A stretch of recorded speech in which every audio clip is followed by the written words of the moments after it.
And the U.S. has topped 2,000 deaths in just a day, just 24 hours for the first time in 3 months. This, of course, as cases continue to climb in the Midwest. So for more on this, we are joined now by Dr. Owais Durrani. He's an emergency medicine resident physician at UT Health in San Antonio. Dr. Durrani, we're seeing new cases, on the decline, about 16%, as I mentioned earlier, but these new deaths are increasing. What exactly does that mean? I would have thought that if we're seeing these new deaths increase, that we're probably also seeing a new case number also increase. I'm wondering if you can explain that divergence. Yeah, absolutely. So we have lagging indicators. So normally when we see indicators, the case numbers rise first, positivity rates rise first, and then follow the hospitalizations. After that, we have hospital capacities that in a lot of states reach maximum capacity and surge capacity. And then what we have is a lot of these sick patients on ventilators receiving really high-level therapies. Sometimes they're on ventilators for 4 weeks, 6 weeks, longer times. And eventually, unfortunately, a lot of these patients end up passing away, or in some cases, withdrawal of care based on the family's wishes. And so that's essentially why we are now seeing the effect of the record number of cases in a lot of places like Texas, Florida, and Arizona now. And so at the beginning of the show, I had talked about the surges that we are seeing in the states, in the Midwest and in the West. I mentioned South Dakota and Oklahoma. Why are these more rural areas being hit now? Is it because of the reopening? Is it because of a lack of perhaps mask wearing? Why are we starting to see these surges moving away from these more urban areas into these more rural areas? Yeah, so I'd say all of the above. I think a lot of these Midwestern states didn't see the community spread that they're seeing now. And so we saw the East Coast rise in cases.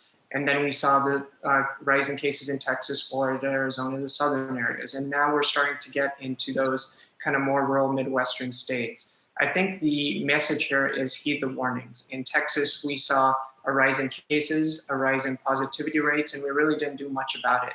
And then we saw a rise in hospitalizations. And once our ICUs were at capacity, that's when we started to roll back reopenings and put in place mask reorders. And that was essentially too late. We lost a lot of lives. In Texas, yesterday, for example, we had 306 deaths. That is only the third time that we reached that threshold.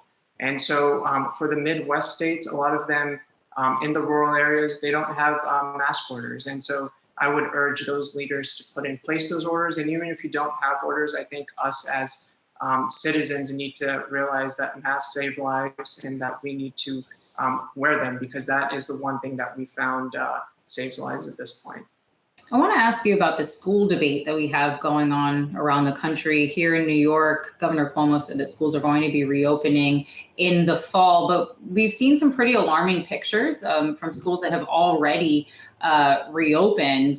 Children or high school students crowded in hallways, maskless. I mean, is reopening schools the right call, or is perhaps the way that we are reopening schools right now not the right way to go about it?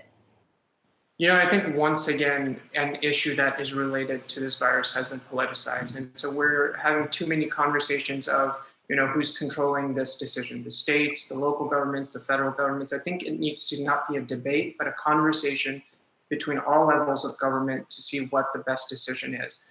So I think, for example, New York and Arizona have good guidelines. They have guidelines based off positivity rates. And once those positivity rates are at a certain threshold, the state level will allow school districts to allow students to come back into the classroom. Now, if they don't wish to because of situations on the county and city level, then that's fine.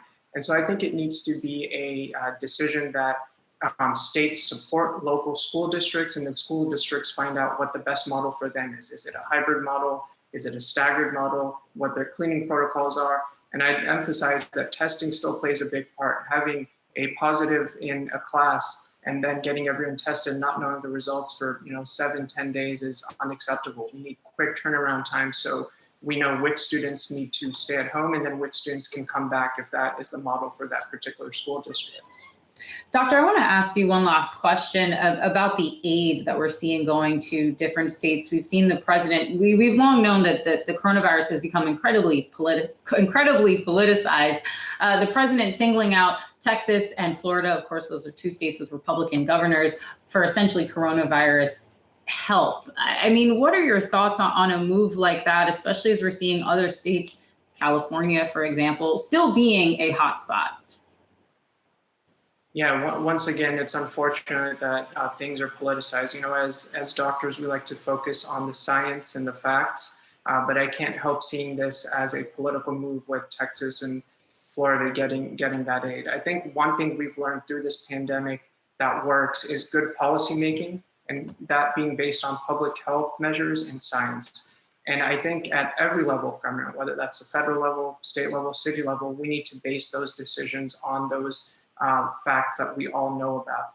And so I think every community, whether Republican, Democrat, rural, urban, needs to get the full support of the federal government during this pandemic, because without that, we're essentially lost. The other thing I'd point out is that we know that the coronavirus, as a family of viruses, has high transmissibility in colder weather. And so as we head into the fall and winter season, we need more federal support, not less federal support. Right. Well, we'll leave that there. Dr. Owais Durrani, resident physician of emergency medicine. Thanks so much. Thank you.